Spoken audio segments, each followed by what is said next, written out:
ओम भूर्भुवस्सुवः तत्सवितुर्वरेण्यं भर्गो देवस्य धीमहि धियो यो नः प्रचोदयात्। मित्रों, मैं रामोद पांडे शास्त्री आज कुमारी वैष्णव चैनल से आप लोगों के समक्ष है तुला लग्न का संपूर्ण जीवन फल भृगु संहिता के आधार पर 9 ग्रहों के सापेक्ष में प्रस्तुत करने जा रहा हूँ। आशा है आप इस वीडियो का श्रवण करके निश्चित रूप से फलान्वित, पुष्पित एवं लाभान्वित होंगे। मित्रों, तुला लग्न यह इसका स्वामी शुक्र है। यह वायु तत्व प्रधान है। तुला लग्न के लिए बुध, शुक्र, शनि मित्रवत भाव वाले हैं तथा सूर्य, मंगल, बृहस्पति शत्रु पक्षीय व्यवहार करने वाले हैं। मीन राशि का शुक्र उच्च का और कन्या राशि का शुक्र निम्न का होता है। शुक्र काम, चेष्टा, सौंदर्य, प्रजनन शक्ति, ललित कलाओं का स्वामी है। सुंदर शरीर, विशाल नेत्र वाले, घुघराले बाल, संगीत, काव्य वादन प्रिय, सफाई पसंद, सुरुचि, विनम्र, उदार हृदय वाले यशस्वी बनाता है। शुक्र के अच्छे गुण हैं समता, दयालुता, स्नेहशीलता, शुद्ध वैचारिकता आदि अच्छे गुण हैं। क्रोध जल्दी आता है और शीघ्र शांति भी हो जाता है। सूर्य के निर्बल होने के कारण सात्विकी प्रवृत्ति कमजोर रहती है। यदि आपका समय अच्छा नहीं बीत रहा हो तो आप यह समझ लें कि सूर्य के नीच का प्रभाव पड़ रहा है। आप 9 बजे प्रातः से पहले सूर्य देव को ओम गृण सूर्याय नमः स्वाहा कहते हुए सूर्य को 1 लोटा जल का 3 भाग करके आपको देना चाहिए। याद रखिए, पैर पर छिटकी न आने पाए। मित्रों, पैर पर अगर छिटकी आती है यह दुष्परिणामी होता है। उस कालखंड में कार्य एवं विचारों में अनिश्चय होती है। कार्यों में तो अनेक होते हैं परंतु निर्बल सूर्य के कारण किसी भी कार्य की सफलता नहीं मिलती है। भाग्योदय जीवन के मध्य भाग में होता है।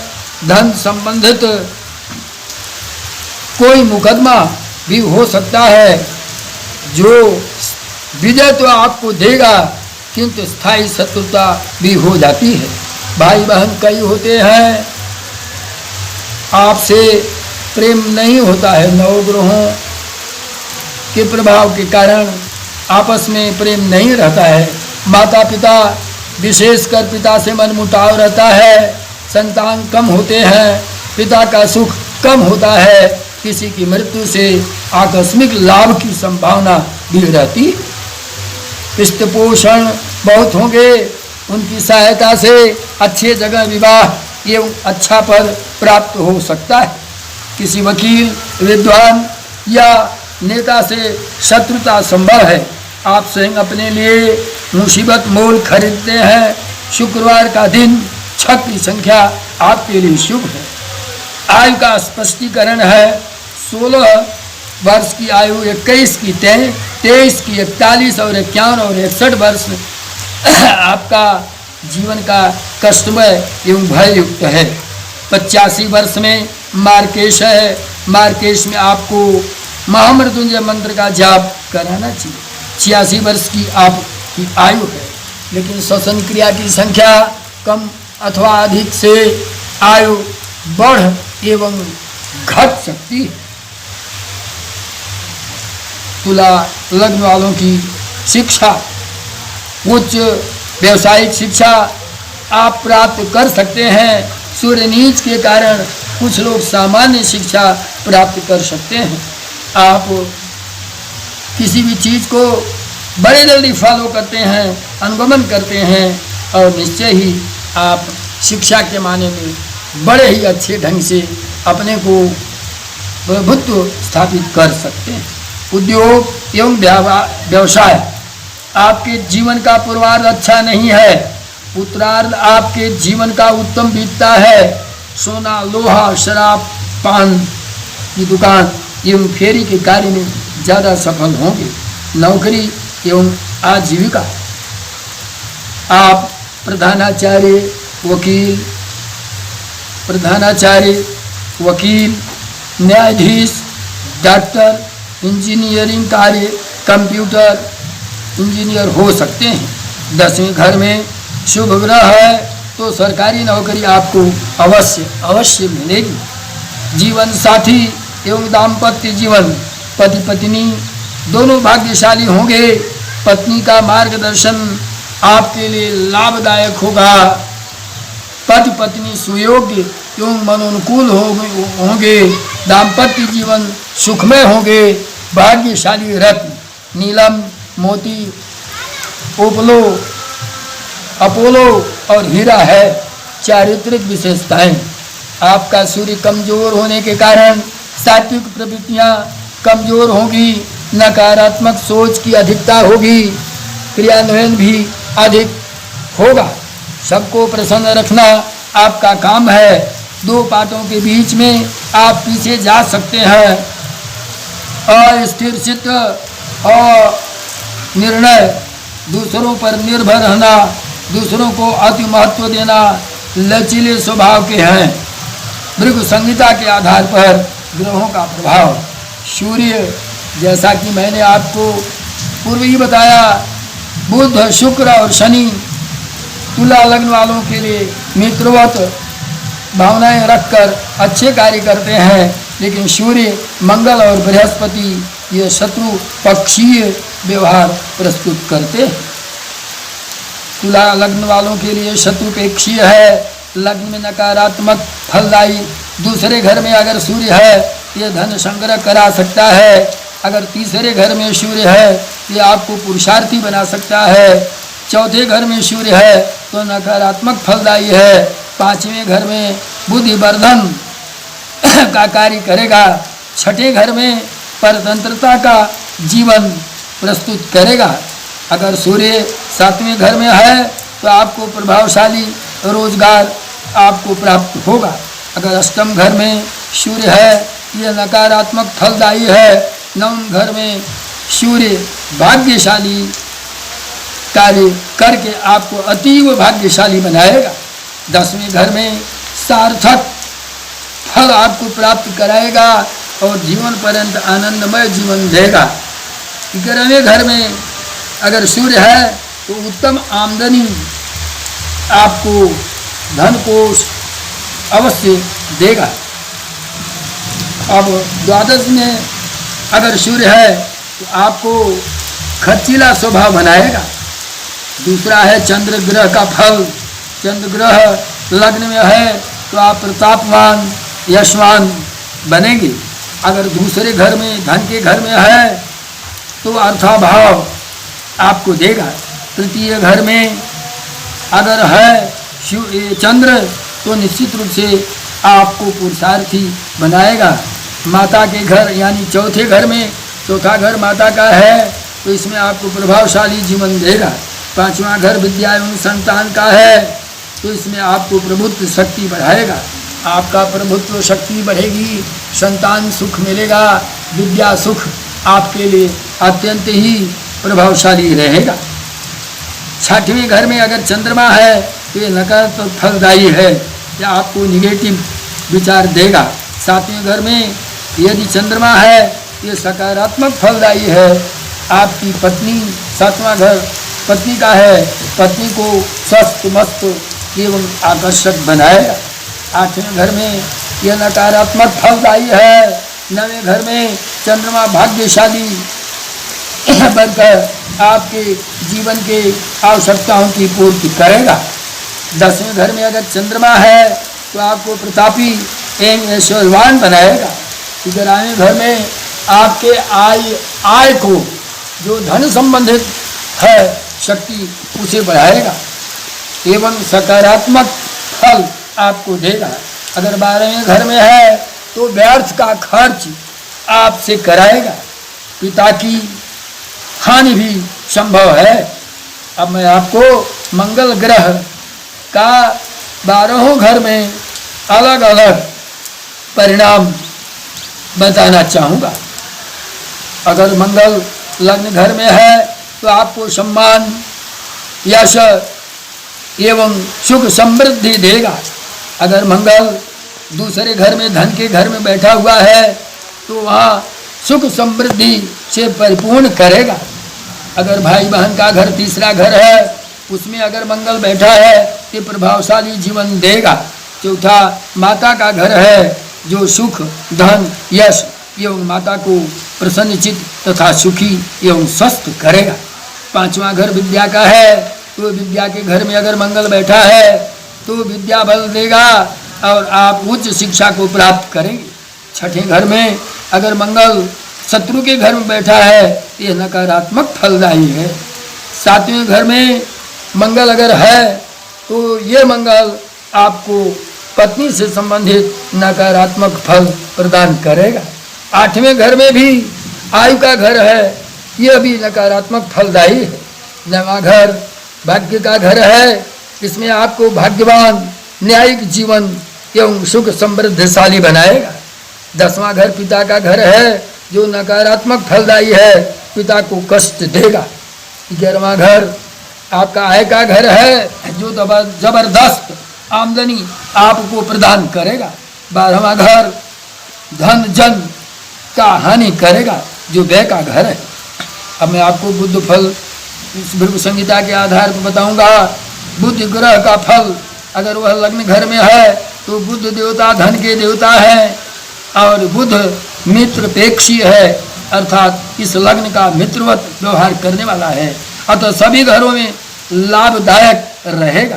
पहले घर में आपको भाग्यवान, जशवान, विद्यावान बनाएगा और दूसरे घर में धन के घर में धनवान बनाएगा। चौथे घर में पुरुषार्थी बनाएगा। 5वें घर में अति फलदायी है जो विद्या और संतान का उत्तम सुख देगा। 6वां घर शत्रु का है तो शत्रु के घर में ये नकारात्मक फलदायी है। 7वां घर आपका स्त्री का है जो अति सौभाग्यशाली आपकी पत्नी होगी। 8वां घर आयु का है जो नकारात्मक फलदायी है, तो स्वास्थ्य संबंधी आपको कष्ट दे सकता है। 9वां घर भाग्य का घर है, भाग्यवान, यशवान एवं कीर्तिवान आपको बनाएगा। 10वां घर पिता का घर है जो भाग्यवान एवं प्रतापवान बताते हुए पिता को सुखमय बनाएगा। और 11वां घर आपका आय का है जो धन जन एवं बहुमुखी विकास के लिए पर्याप्त आय उपलब्ध करेगा। 12वां घर आपका व्यय का है, इसमें आपको बुध आपका व्यय अनावश्यक बढ़ाएगा। अब मैं बृहस्पति जो कहा गया है जैसे लग्न गृहे बृहस्पति किं कुर्वन्ति ग्रहा सर्वे, लेकिन ये बृहस्पति जो है आपका शत्रुपेक्षी है। बृहस्पति आपको शत्रुता के भाव से इस लग्न को देखता है, लेकिन फिर भी चूंकि लग्न घर में बैठा है इसलिए प्रभावशाली जीवन अवश्य अवश्य देगा। दूसरा घर धन का है, जिसमें अगर बृहस्पति है तो आपको पर्याप्त धनवान बनाएगा। और तीसरा घर भाई बहन का है, पुरुषार्थ का है, एक उत्तम आपको बुद्धिमान बनाएगा। क्यों मातृ स्थान चौथा घर है तो मातृ स्थान की ये हानि कर सकता है। 5वां घर ज्ञानवान और बुद्धिमान बृहस्पति आपको बनाएगा। 6वां घर शत्रु का है जो पुरुषार्थी, वीरवान एवं शत्रु पर प्रभावशाली रहने का शुभ योग देगा। 7वां घर पत्नी का है और ये बृहस्पति आपको की पत्नी को कार्य कुशल बनाएगा।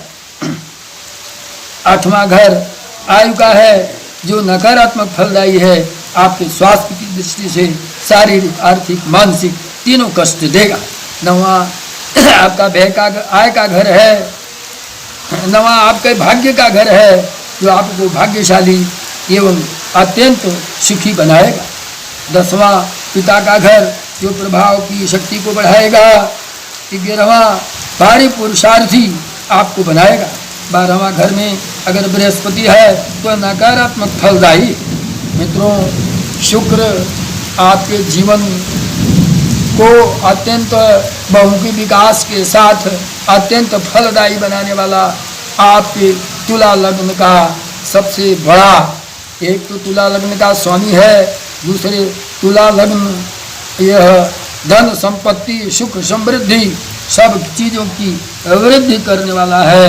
अतः शुक्र का फल आप हमारी इस भृगु संहिता के आधार पर देखें। शुक्र आपका मित्र है, आप सर्वत्र फलदायी होगा।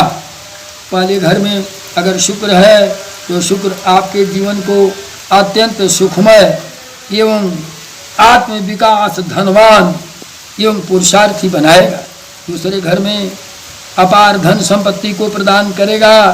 और तीसरे घर में अगर शुक्र है तो वह आपको सुखी जीवन, चौथे में स्थिर बुद्धि और पांचवें में स्थिर बुद्धि के साथ सुखमय जीवन देगा। छठे घर में आपको बहादुर प्रकृति देगा। सातवें घर में अच्छी आयु, आठवें घर में आपको स्वास्थ्य उत्तम देगा और नवें घर में आपको सुख समृद्धि दे सकता है, लेकिन थोड़ा अभावग्रस्त रहेगा। और 10वें घर में दुर्बलता मिल सकती है। भाग्यवानी जीवन आपको आधी उम्र के बाद दे सकता है। राशि जीवन के अनेक फल देगा। 11वें घर में आपको राजसी जीवन माने राज सुख देगा और जीवन में अनेक लाभ आप प्राप्त कर सकते हैं। और 12वें घर में अनावश्यक खर्च बढ़ाएगा। शनि आपका मित्र है, जो सुंदर शरीर, धन, भारी पुरुषार्थी, सुखी जीवन, महान विद्या, सुख विद्या में हानि, स्त्री को कष्ट, दूरदर्शिता, भाग्यशालिता, सुखी पिता के से मनमुटाव, श्रेष्ठ विद्या एवं व्यर्थ का खर्च देगा। राहु और केतु पाप ग्रह है। ये केवली ग्रह में घर में आय के घर में आपको थोड़ा आय की वृद्धि कर सकते हैं। 8वें घर में राहु उदर के नीचे, याद रखिए 8वें घर में राहु उदर के नीचे या गुदा में खराबी या कब्ज दे सकता है। 11वें घर में लाभ ही लाभ देगा। 12वें में खर्च को बढ़ा देगा।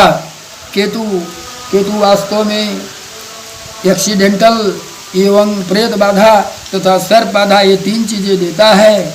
और ये केतु आपके प्रथम, द्वितीय, तृतीय, चतुर्थ, पंचम घर तक अलग अलग शरीर को कष्ट, धन का अभाव, भाई बहनों को कष्ट, पुरुषार्थ में कमजोरी एवं माता को तकलीफ और 5वां विद्या एवं शिक्षा तथा संतान में आपको दुष्प्रभाव डालेगा। 6वें घर में शत्रु पर, यह शत्रु पर आपको प्रभावशाली बनाएगा। 7वें घर स्त्री का है, जो केतु 7वें घर में स्त्री को हानि पहुंचाएगा। 8वें घर में शत्रु अगर केतु है तो अशांति देगा। और 9वें घर में अगर है केतु तो आपको निराशाओं से युक्त जीवन देगा। 10वें घर में अगर है केतु तो पिता को कष्ट देते हुए पिता की हानि कर सकता है। और 10वें घर में अगर केतु है तो पिता को प्रभावित करेगा। 11वें घर में केतु है तो निश्चित रूप से आर्थिक लाभ कर सकता है। 12वें घर में अनावश्यक व्यर्थ का खर्च करेगा। मित्रों, मैंने नवग्रहों का फल देते हुए तुला राशि के संपूर्ण जीवन फल को प्रस्तुत किया। आपको इतना अवश्य ध्यान देना है कि तुला राशि का सूर्य अत्यंत कमजोर होता है। जब आप में परिश्रम करते हैं, आप उसको उस परिश्रम का फल नहीं प्राप्त होता है, चाहे विद्याधन हो अथवा पारिश्रमिक हो, तो आप इतना समझिए आपके जीवन में अगर असफलता, रोग, व्याधि के साथ साथ अनावश्यक खर्च, तमाम घर के लोगों में रोग व्याधि की अधिकता है, तो आप जान लो कि आपका सूर्य कमज़ोर है। और सूर्य के कमज़ोर के लिए आपको मजबूत बनाने के लिए एक अच्छा प्रयोग है, रविवार के दिन अगर आपका घर कई कमरों का है तो 200 ग्राम पीली सरसों लीजिए, अगर कम कमरे हैं तो आप 100 ग्राम लीजिए और उसको आप 24 बार गायत्री मंत्र पढ़कर, अगर आपको गायत्री मंत्र आती है तो, नहीं आती है तो आप वैसे ही सूर्यदेव को प्रणाम करके अपने घर में सभी लैट्रिन बाथरूम से लेकर के घर द्वार बरामदा सब में उस सरसों को फेंक दीजिए, छीट दीजिए और सूर्य शक्ति ये सरसों 24 घंटे तक खींचेगी। अब आपको रविवार को, सोमवार को आपको निश्चित रूप से उस समय, जिस समय आप छीटे हैं 24 घंटे पूरा हो जाता है तो 10-20 मिनट बाद पुनः झाड़ू पोछा लगाएं।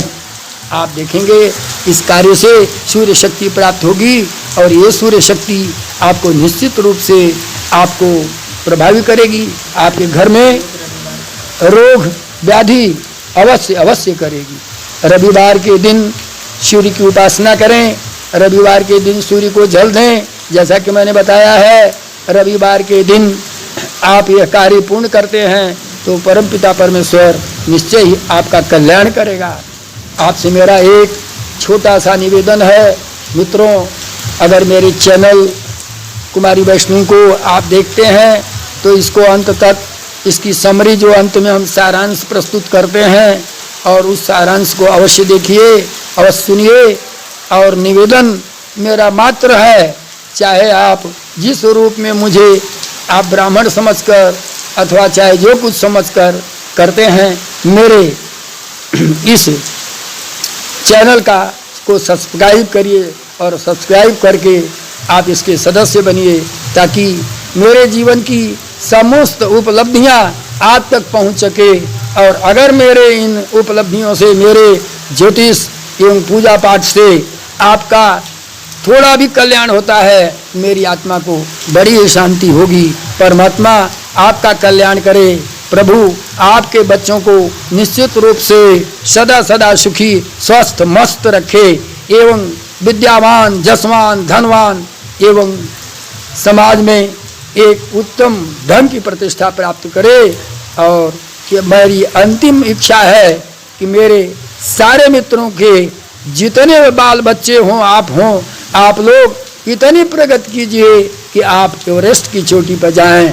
जय मां जगदम्बे, जय मां भारत।